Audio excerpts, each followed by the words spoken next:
Welcome to this explainer on career prospects in the 41st millennium.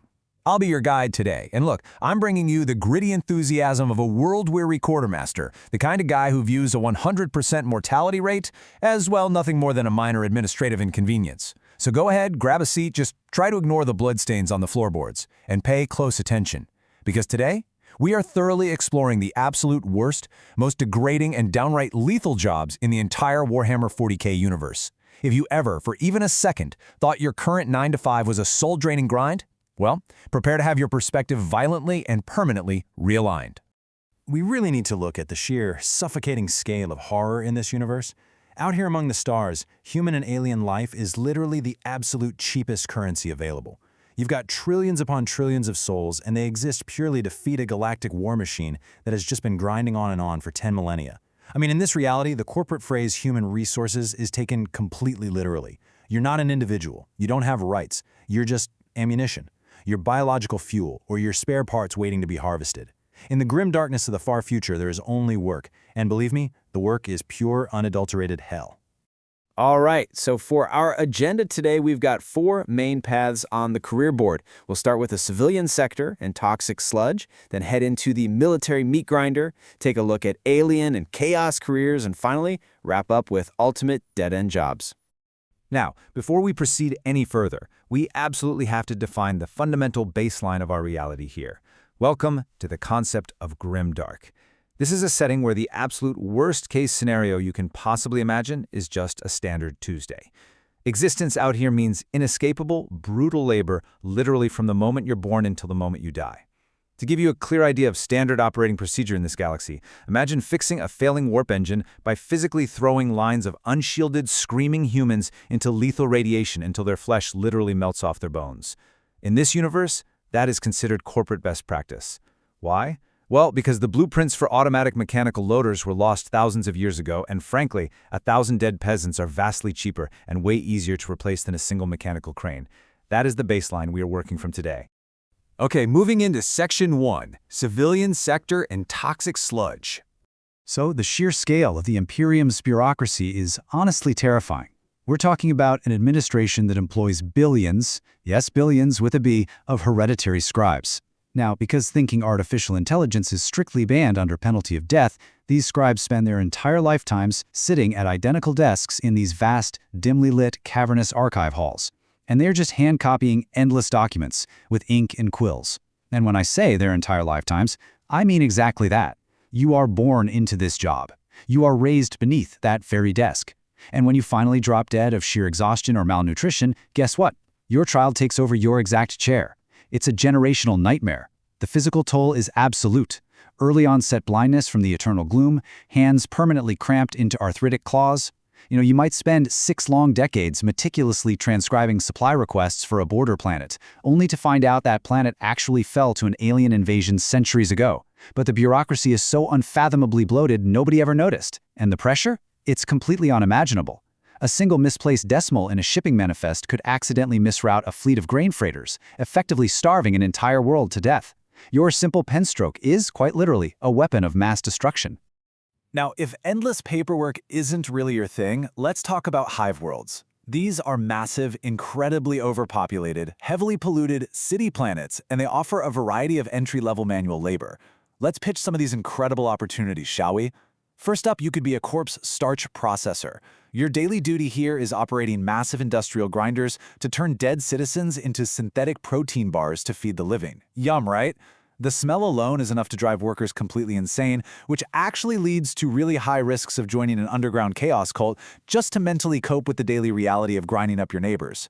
Or hey, if you prefer the outdoors, try being a sump scavenger. You get to dive into glowing, mutant-infested toxic sewage at the very bottom foundation of the city just to look for rusted scrap metal. That hastily patched-up hazard suit they give you? It'll likely melt directly to your skin in about 2 hours. Finally, we've got the dome seal worker. In this role, you crawl through microscopic, suffocating tunnels high up in the smog, patching structural cracks to keep toxic acidic fog out of the city. Your best-case scenario here? You get maybe 2 to 3 years before you experience catastrophic, fatal lung failure. Truly, a wealth of opportunities awaits you in the civilian sector. Which brings us to Section 2, the military meat grinder. 15 hours. I want you to let that number truly sink in for a moment. 15 hours. That is your average survival time from the moment your heavy boots hit the mud to your violent, screaming death in active combat if you're drafted into the Astra Militarum, also known as the Imperial Guard. Here's how it works. You are given a few agonizing weeks of basic training. A cheap, mass-produced laser rifle that honestly functions basically like a heavy flashlight, and body armor that might as well be made of wet cardboard. Then they shove you into a landing craft and drop you onto some freezing or burning planet you can't even pronounce. And your adversaries? Oh boy. Endless swarms of alien bugs that can crush heavy battle tanks with their bare claws. Massive green orc barbarians who live only for slaughter. Or literal, reality-bending demons ripped straight from hell. Your only real tactical advantage is to stand shoulder to shoulder next to 10,000 other terrified, weeping recruits and fire your rifles all at once, just hoping to build a wall of burning light. Oh, and by the way, if you suddenly realize the absolute futility of the situation and try to retreat, a political commissar standing right behind the firing line will immediately shoot you in the back of the head for cowardice. So, no pressure. But listen, things can always get worse. The standard frontline guardsman actually has it pretty easy compared to a penal legionnaire. See, if you dodge your planetary tithes, or speak out against the cruel planetary governor, or honestly just happen to be standing in the wrong place when the local arrest quotas need filling, you get thrown into the penal legion. You are treated like absolute criminal scum, beaten daily, fed expired rations, and most importantly, they permanently strap a heavy explosive collar around your neck. Cold-eyed military handlers watch you from a safe, heavily fortified distance. So what's your new job? Marching side by side into active enemy minefields to literally clear the explosives with your own feet, just so the real tanks can advance safely. Or charging heavily fortified enemy bunkers with zero artillery backup and absolutely no ammunition. If you show even a singular second of hesitation, your handler pushes a button and detonates your collar. These specific missions are mathematically designed by High Command so that you do not survive. Period. Now, for those of you who prefer a more technological path, the machine-worshipping cyborg cult known as the Adeptus Mechanicus offers a very unique role, the Skitarii Vanguard. Their onboarding process is ruthlessly efficient. First, you're forcibly conscripted from the local population. Second, tech priests surgically alter and reprogram your brain. They permanently suppress your ability to feel fear, panic, or any sense of individuality whatsoever. Third, they hand you a heavy radiant weapon. Now, these guns fire highly radioactive rounds that easily melt right through enemy armor, but they are also incredibly toxic to the user. The sheer radiation rapidly rots your flesh right inside your armor, spawns aggressive tumors, and causes total, agonizing organ failure. But here's the kicker. Because of your surgical brain programming, you physically cannot panic. Underneath all that heavy cybernetics, your suppressed, trapped human mind is silently screaming in absolute horror as you literally feel yourself dying at a cellular level. And the final step in your onboarding? When you inevitably drop dead from the radiation, they just strip your highly radioactive, blood-stained cybernetic limbs off your corpse and rivet them directly onto the next terrified recruit. Talk about recycling. All right, let's look at Section 3, Alien and Chaos Careers. Moving away from humanity for a bit, let's talk about the hulking alien orcs. They are notoriously terrible employers. Orc technology is essentially just giant piles of rusted junk strapped together. It functions mostly because the orcs emit this collective, ambient psychic field called the WOG that literally forces their crude beliefs into reality. Because of this, their machinery is incredibly unstable. If you happen to be a smaller, weaker orc species, known as a Gretchen, you are violently forced into the role of a mech's assistant. And the workplace perks are abysmal. I mean, you will be assigned to hold live, frayed electrical wires that shock you all the way up to your shoulder socket. The jury-rigged, fuel-leaking engines you work on will violently backfire 10 to 15 times in a single shift. You run an incredibly high risk of being accidentally permanently welded to the heavy iron chassis of whatever vehicle you're currently building. The orc mech in charge actually considers it a massive, triumphant success if his brand new gun fires exactly 3 times before exploding into shrapnel, assuming you only lose 2 fingers in the blast. And when you inevitably die in a massive, fiery workshop explosion, your remains aren't buried or mourned. No, they're just casually tossed into the scrap pile to be used as literal spare parts for the next engine build. Okay, but what if you happen to be taken alive by the traitorous Chaos Space Marines known as the Word-Bearers? Well, your career suddenly becomes an endless, mind-breaking cycle of absolute madness. The word-bearers are massive, corrupted religious fanatics who force millions of captive human slaves to build towering, nightmarish cathedrals extending kilometers up into the poisoned sky of their demon worlds. From day one, you are hauling massive, jagged stones up rotting scaffolding for months on end. Then, because this brutal architecture is heavily infused with shifting, chaotic magic, you're forced to watch the completed tower mysteriously warp, scream, and just collapse in on itself.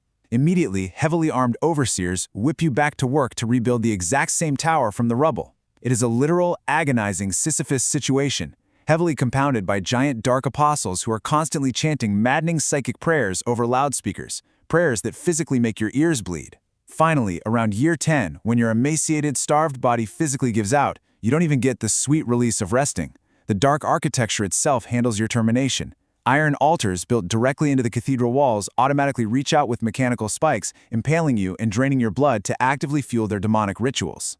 For those who prefer dangerous administrative support back in the Human Inquisition, you could always assist a radical inquisitor in creating a demon host. This involves ripping a creature out of the warp, which is an alternate, nightmare dimension composed of pure hellish emotional energy and demons, and forcefully binding it into a living human host body. It is a highly deadly, entirely statistical game. Your job involves standing, completely terrified, in a chalk-protective ritual circle, chanting in dead languages for hours, and trying desperately not to make eye contact with the demon. Because locking eyes causes instant, irreversible insanity. Now, 80% of the time, there is a catastrophic failure. The arcane binding snap, the demon breaks loose, and it slaughters absolutely everyone in the room, in highly creative ways. We're talking turning your internal organs to glass, or inverting your entire skeleton while your nervous system is still actively firing. And the 20% of the time you actually achieve a so-called success, well, you survive the ritual, but now you've been heavily exposed to deep warp corruption. So you will either be quietly executed with a bolt pistol by Puritan inquisitors just to cover their tracks, or your very soul will become irrevocably corrupted and damned. There is absolutely no winning hand to be played here. None. Finally, we reach Section 4, Ultimate Dead-End Jobs. Because the Imperium strictly outlaws artificial intelligence, ever since sentient machines violently rebelled and nearly wiped out humanity thousands of years ago, they rely heavily on something called servitors. This is perhaps the most incredibly bleak, morally bankrupt loophole in all of science fiction. Think about it. If you cannot legally build a thinking mechanical robot, what do? You just take a living human being, forcibly strip them of their free will, and convert them into biological heavy machinery. They are the ultimate mindless drone. They never sleep, they never complain, they don't require pensions, and they never, ever get paid. They just haul radioactive ore in the dark, or scrub out superheated plasma conduits from the inside until their skin blisters off, or they physically load massive building-sized warship guns until their remaining organic parts simply rot away from severe overuse.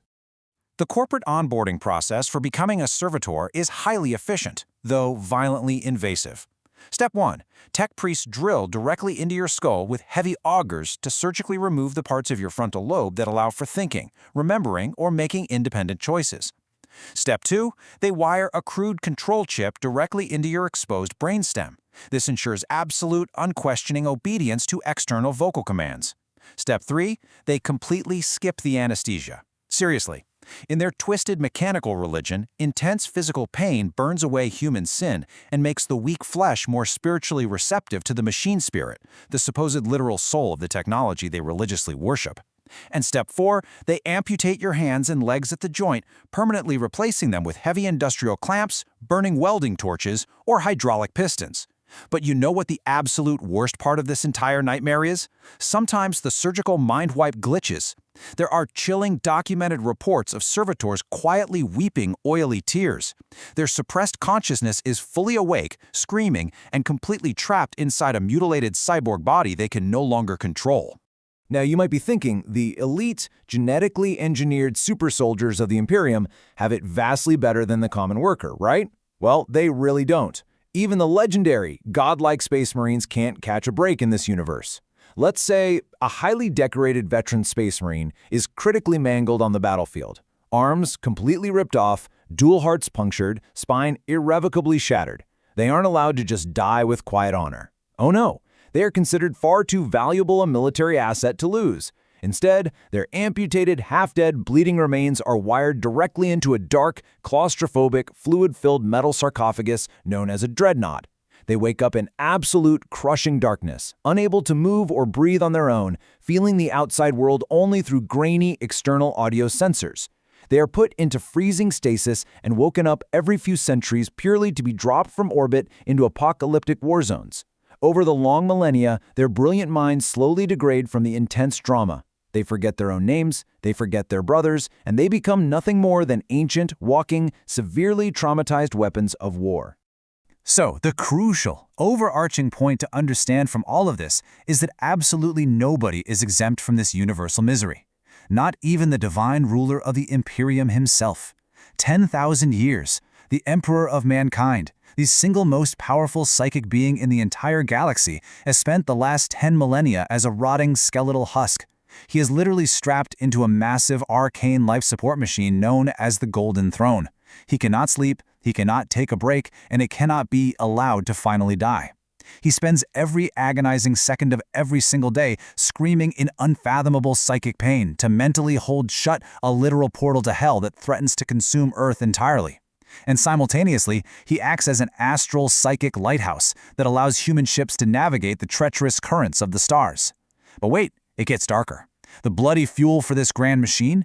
To keep him barely alive, the Imperium has to actively hunt down and gather up 1,000 human psychers, mutants born with unstable psychic abilities, and violently sacrifice their souls to him every single day. 1,000 souls daily. The CEO, the ultimate boss, the living god of humanity, he genuinely has the absolute worst, most agonizing job in the entire galaxy. We have covered a lot of horrific, blood-soaked ground today on our tour of the 41st Millennium's job market. From diving deep into toxic hive sludge for rusted scrap metal, to getting an explosive collar locked around your throat, to being violently lobotomized into a walking industrial cyborg, or, fueling a demonic machine with your very soul. Knowing that every single career path in this dark universe leads directly to horrific physical mutilation, endless crushing bureaucracy, or literal eternal damnation, which of these dead-end jobs would you apply for? Think about that very carefully the next time you're having a slightly bad Monday at the office. Thanks for joining me on this explainer.